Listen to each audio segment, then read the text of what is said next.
Over the past year, we've had several points of pride, especially advancing together around diversity, equity, inclusion, and belonging. And there's no way that we can do this work alone. So it's so important that we collaborate with our amazing researchers, faculty, staff, and learners to make sure that we have an inclusive, equitable, and anti-racist institution.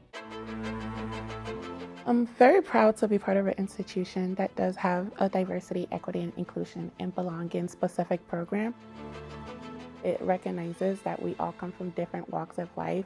We all come from different backgrounds. We have different cultures and values that we carry that make us who we are. Not only are we heard, but the resources that we need to be our best, to achieve excellence, is provided. The harsh reality of it is the higher you go in education, the less people that you see that look like me. Having a group, having a place where people that are underrepresented in medicine can all get together and be with each other and confide with one another, it's really eye-opening. It's incredibly important to have DEIB programming at the University of Massachusetts, specifically because we are a predominantly white institution. Having these DEIB programming, it allows us to have a space where we can see that there are other people like us succeeding in far-reaching places in this institution. And I would say that generally just makes sure that all of the people that are like myself, who were just first years last year, saying that it is possible. Even though everyone tells you it is, sometimes it can feel hopeless, but I would say that a lot of these programmings, they give hope to a lot of people in my position. As part of our ongoing efforts to foster a diverse, equitable, and inclusive learning and working environment, we regularly conduct a climate survey that assesses the perceptions, experiences, and concerns of our learners, faculty, and staff. The survey helps us identify areas of strength, areas for improvement, and the changing needs of our community members, allowing us to develop targeted initiatives and policies to promote a positive and inclusive climate at our institution.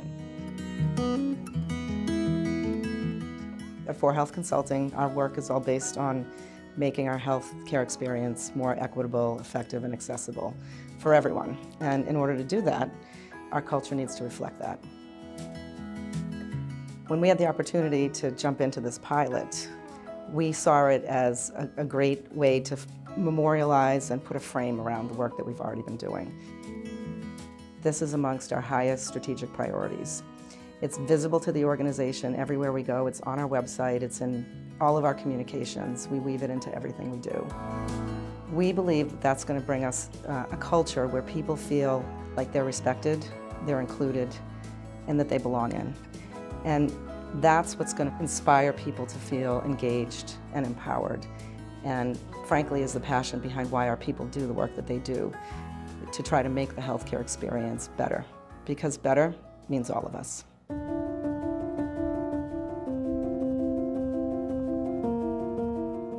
I hadn't thought about restorative justice as it applied to medicine. I had heard about it a little bit with regard to the criminal justice system or sort of other areas in society, but I think that its application in medicine is really an exciting opportunity, and I was thrilled that they offered the training and that it was available to me and I got to participate. It's something that I really believe in, creating a culture of community and connection within people, and I think increasingly it's getting harder and harder to find that in medicine, and there are a lot of problems with burnout and medical professionals being unhappy, and I think a lot of that is about returning back to the human connection that's in medicine. As we reflect on the achievements of this past year, we were reminded that fostering a culture of inclusion and belonging is an ongoing journey.